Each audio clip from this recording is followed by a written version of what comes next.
प्रिय विद्यार्थियों, देखिए, हम इससे पहले राष्ट्रपति के निर्वाचन की प्रक्रिया समझ रहे थे। अब हम देखेंगे राष्ट्रपति के वेतन, उसके विशेषाधिकार और अन्य सुविधाएं। तो देखिए, भारत सरकार के द्वारा 1 अप्रैल 2018 से राष्ट्रपति का वेतन 5 लाख रुपए प्रति माह निर्धारित किया गया है। राष्ट्रपति पद पर रहते हुए उसके विरुद्ध किसी भी प्रकार की दीवानी या फौजदारी न्यायालय में मुकदमे की कार्रवाई नहीं की जा सकती है।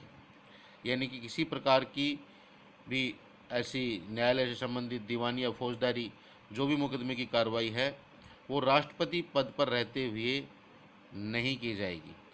राष्ट्रपति के विरुद्ध उसके खिलाफ गिरफ्तारी वारंट या गिरफ्तारी भी उसकी नहीं हो सकती है। यानी कि गिरफ्तारी वारंट भी जारी नहीं किया जा सकता है और राष्ट्रपति की गिरफ्तारी भी नहीं की जा सकती है। हाँ, 2 महीने की पूर्व लिखित सूचना देकर राष्ट्रपति को 2 महीने पहले लिखित सूचना दी जाएगी। उसके बाद केवल दीवानी कार्रवाई की जा सकती है, दीवानी कार्रवाई ही की जा सकती है, लेकिन इससे पहले 2 महीने पहले लिखित सूचना राष्ट्रपति को दी जानी आवश्यक है। इसके बाद देखिए राष्ट्रपति की अन्य सुविधाएं। रायसीना हिल्स, इसको ध्यान से देखिए, रायसीना हिल्स यानी कि रायसीना पहाड़ी जो है दिल्ली में स्थित है, ये वो राष्ट्रपति भवन उसका औपचारिक आवास होगा। यानी कि राष्ट्रपति का जो औपचारिक आवास है वो राष्ट्रपति भवन के नाम से जाना जाएगा। और ये कहाँ पर स्थित है? दिल्ली में। और दिल्ली में भी कहाँ पर? रायसीना हिल्स पर।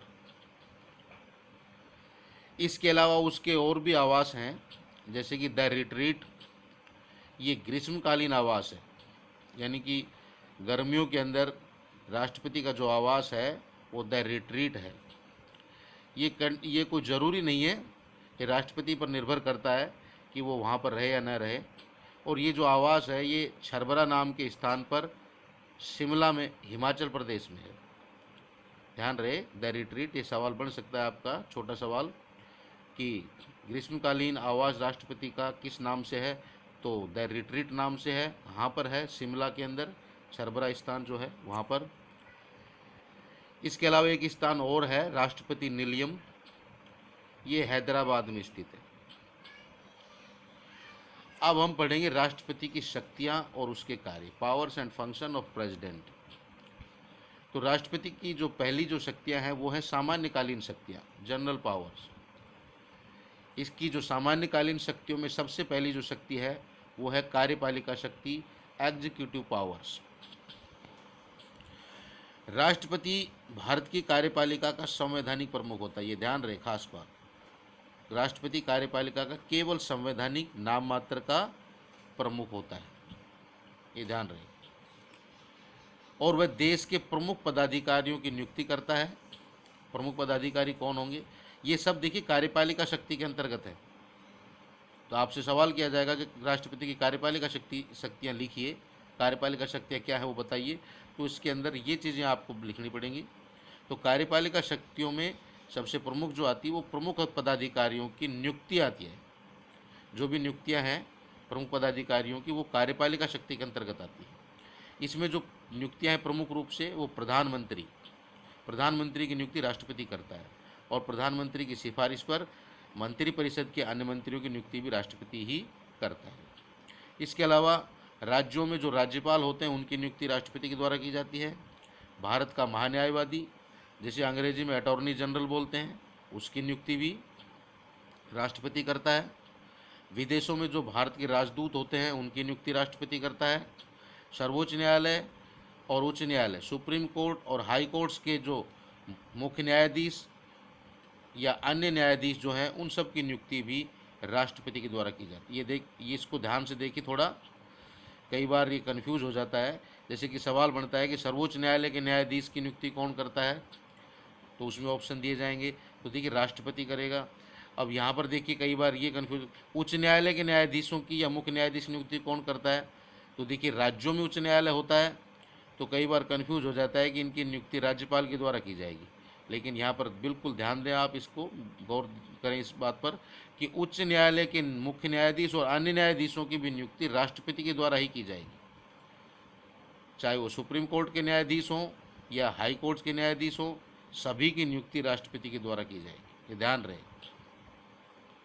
इसके अलावा संघ लोक सेवा आयोग UPSC, union public service commission, वित्त आयोग, फाइनेंस कमीशन, निर्वाचन आयोग आदि के अध्यक्ष और सदस्यों की नियुक्ति भी राष्ट्रपति करता है। ये सभी नियुक्तियां देखिए कार्यपालिका शक्ति के अधीन है।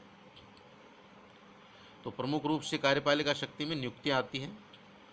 इसके अलावा कार्यपालिका शक्ति में ही देखिए राष्ट्रपति किसी भी दंड प्राप्त व्यक्ति को, यानी कि जिसको न्यायालय के द्वारा दंडित किया गया है, उसको राष्ट्रपति क्षमा कर सकता है, यानी कि दंड से मुक्ति दिला सकता है, उसको क्षमा कर सकता है, उस दंड को कम कर सकता है या उस दंड में बदलाव भी कर सकता है, और ये दंड मृत्युदंड भी हो सकता है। दंड कोई भी किसी भी प्रकार का हो सकता है, उसमें ये मृत्युदंड भी शामिल है। अर्थात मृत्युदंड प्राप्त व्यक्ति को राष्ट्रपति क्षमा भी कर सकता है, मृत्युदंड को कम कर सकता है, आजीवन कारावास में बदल सकता है, दंड को कम कर सकता है। तो ये थोड़ा ध्यान दें इस पर, ये कार्यपालिका शक्ति के अंतर्गत है इसकी। अच्छा, ये देखिए न्यायिक शक्तियों में भी आती है, ये ध्यान रहे। अगर राष्ट्रपति की न्यायिक शक्तियाँ पूछी जाती हैं तो राष्ट्रपति की न्यायिक शक्ति में भी ये दंड से संबंधित जो प्रावधान है ये न्यायिक शक्ति में भी आएगा, कार्यपालिका शक्ति में भी आएगा। इसके अलावा देखिए भारत का राष्ट्रपति जो है तीनों सेनाओं का सर्वोच्च या प्रधान सेनापति होता है, सुप्रीम कमांडर तीनों सेनाओं का, ये ध्यान रहे, एक सेनाओं का नहीं, तीनों सेनाओं का ही सर्वोच्च सेनापति होता है। आपका सवाल बनता है कि भारत का तीनों सेनाओं का सर्वोच्च सेनापति या सुप्रीम कमांडर कौन होता है? तो भारत का राष्ट्रपति। अनुच्छेद 78 क्या प्रावधान करता है? इसके अनुसार प्रधानमंत्री का ये कर्तव्य बनता है कि वो राष्ट्रपति के द्वारा मांगे जाने पर मंत्रिपरिषद की कार्रवाई की सूचनाएं उसे दे। अनुच्छेद 78 प्रावधान करता है कि यदि राष्ट्रपति प्रधानमंत्री से कोई सूचना मांगता है मंत्रिपरिषद से संबंधित कार्रवाई की, तो उसको प्रदान करें। विधायी शक्ति अगले वीडियो में पढ़ेंगे। धन्यवाद।